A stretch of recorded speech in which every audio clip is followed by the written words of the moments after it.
São Francisco de Assis, ele é conhecido como o padroeiro dos animais. É o padroeiro de vocês, viu, maestro? É. E por ser um jovem de alma sensível, cheio de amor pelos pobres e por Deus, ele soube ver o rosto de Deus espelhado na natureza. Não apenas nos animais, mas em tudo que Deus criou. Essa é uma lição que precisamos aprender com São Francisco.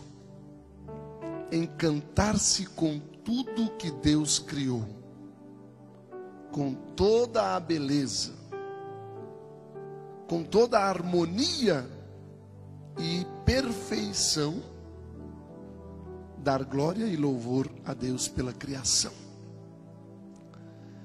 Hoje nas redes sociais todo mundo postou São Francisco de Assis, até porque São Francisco de Assis, ele é um santo que ele ganhou o respeito não somente dos cristãos católicos, mas também dos cristãos evangélicos, dos espíritas. Eu acho que se não for o único, é um dos poucos santos mais conhecidos em todo o mundo e mais respeitado. Eu costumo dizer que foi o santo que mais aproximou-se de Jesus Cristo, que mais viveu como viveu Jesus Cristo.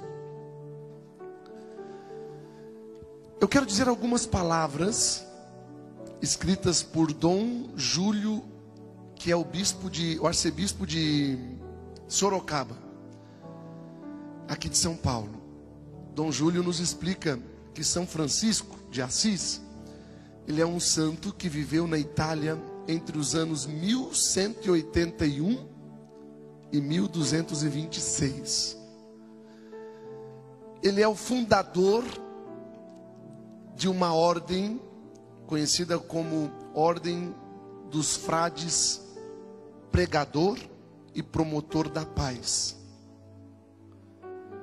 Místico, reformador da igreja, Francisco foi considerado uma luz que brilhou no mundo, e ele foi canonizado pela igreja menos de 2 anos após a sua morte, em 1228. Em Assis, já foi em Assis, maestro, na Itália? Não. Passou perto, mas não foi. Você nunca nem foi na Itália, maestro. Que conversa. Assis é uma cidade maravilhosa. Conhece? Você já foi? Não tem nada a ver com Bauru. É Assis, Itália, eu estou falando. É um dos lugares mais místicos, O Paulinho foi. O Paulinho é mais viajado, né, Paulinho? Que lindo que é Assis. É um dos lugares que toda vez que eu vou na Itália, ir à Itália e não ir a Assis, é como ir lá em Roma e não ver o Papa. Tem uma energia. Assis, a cidade, é uma cidade muito bonita. Você desce uma serra assim, e num vale, uma coisa linda. E todo mundo que vai a Assis diz a mesma coisa, assim, que tem uma energia, que tem uma coisa inexplicável. Geralmente quando eu faço uma viagem para a Europa, e eu incluo naquelas minhas viagens o roteiro Assis, e sempre no final da viagem eu faço uma avaliação com os passageiros, com os peregrinos, com as pessoas que viajam comigo. Escuta, me fala um pouquinho da sua experiência, de todos os lugares que nós fomos. Fomos lá em Roma, no Vaticano, fomos em Cássia, fomos em Assis, fomos em Lourdes, fomos em tal. É quase que unânime, todo mundo dizer: padre, tudo muito lindo, tudo maravilhoso, todos os lugares lindos, mas em Assis tem alguma coisa diferente. Todo mundo fala, tem alguma coisa diferente, mas ninguém sabe dizer o que é esse diferente. De fato é diferente. Sem contar que é um lugar muito bonito. Francisco, ele foi o autor de um canto, do Cântico do Irmão Sol, que é conhecido não só pelos católicos, mas por todos. E ele é conhecido como o patrono do meio ambiente, dos animais. Por isso que é costume, todo dia 4 de outubro, fazer a bênção dos animais. E aí você pergunta, mas poxa, vai abençoar animal? Vai abençoar o cachorro?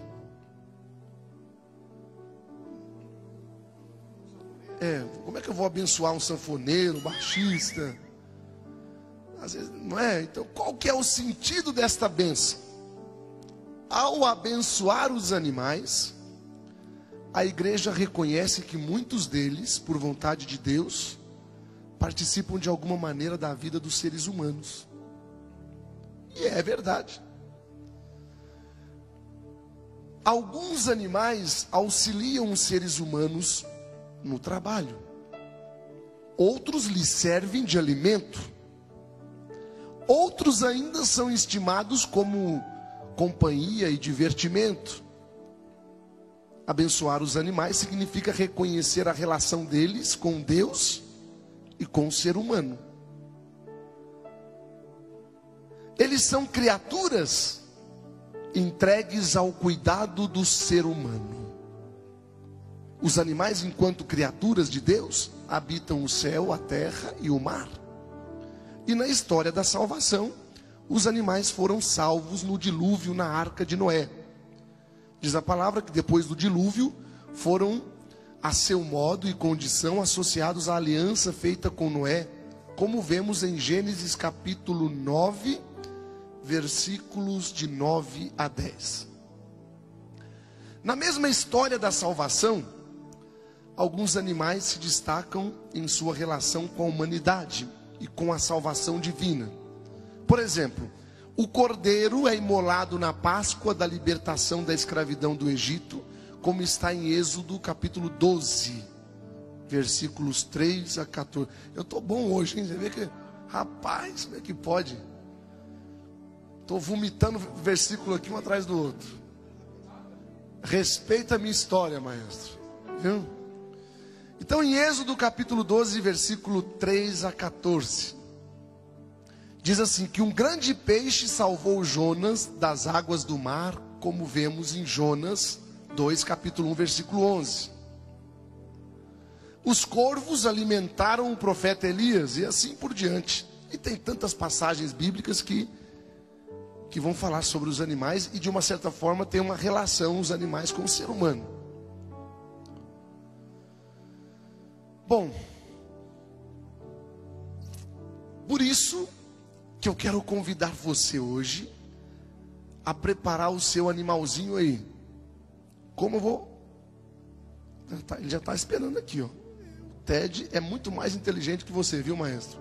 Ele é um animal que entende tudo que eu estou falando, o que você não entende de vez em quando. E é porque é mesmo. É. Então prepara aí agora. Quase todo mundo, se não todos, quase todos, tem um animalzinho em casa. Cachorro, né? Um cachorro, todo mundo tem cachorro em casa. Então prepara o seu animalzinho aí, que nós vamos pedir a intercessão de São Francisco para pedir uma bênção para o seu animal. Tá certo? A bênção sobre os animais. Nós vamos reconhecer, agradecidos, o nosso lugar, a nossa responsabilidade pela natureza. A bênção dos animais, por intercessão de São Francisco, nos preserva do erro de atribuir divindade às criaturas e ressalta a dignidade deles em relação ao ser humano e a responsabilidade deste em relação à criação de Deus. Então é preciso a gente respeitar a criação de Deus. Eles são envolvidos com a solicitude providencial de Deus e pela sua simples existência bendizem e glorificam a Deus, mesmo que eles sejam incapazes de cantar como o ser humano. A própria existência deles proclama a glória de Deus. Então os animais, tal como as plantas e os seres inanimados, são naturalmente destinados ao bem comum da humanidade, tanto do passado, do presente e do futuro. O domínio concedido por Deus ao homem sobre os seres inanimados e os outros seres vivos não é absoluto, mas é regulado pela preocupação da qualidade de vida do próximo, inclusive das gerações futuras, e exige um respeito religioso pela integridade desta criação. Os animais podem ser domesticados para ajudar o ser humano em seu trabalho ou para a sua distração.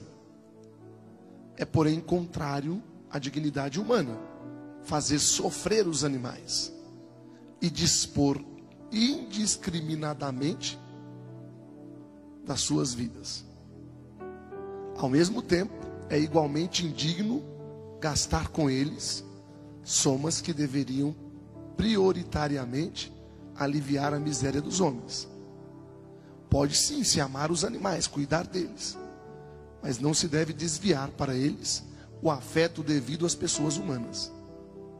O ser humano não pode colocar o amor aos animais acima do amor às pessoas. E é o que vem acontecendo hoje. Isso é de se pensar. Não se deve tratar os animais como se trata o ser humano. Não se deve trocar um ser humano por um animal. Não se deve maltratar os animais. Ao ter seu animal abençoado por intercessão de São Francisco, aproveite essa oportunidade para você se aprofundar na riqueza das criaturas de Deus. E vamos agora à bênção dos animais. Ó Deus, Criador e doador de todos os bens, e que tudo fizestes com sabedoria, e destes ao homem criado à vossa semelhança o domínio sobre todos os animais. Nós vos pedimos que, mediante vossa bênção, estendais sobre estes animais a vossa mão e concede que eles sejam bem cuidados. Olhai, vos rogamos, por aqueles que não têm lar e sofrem desamparados, enquanto nós, vossos filhos, ajudados por vossa criação, possamos ser conscientes e fazer o bom uso de tudo o que condiciona a existência humana, enquanto aspiramos confiantes os bens eternos. Por Cristo vosso Filho e nosso Senhor, na unidade do Espírito Santo, em nome do Pai, e do Filho, e do Espírito Santo. Amém.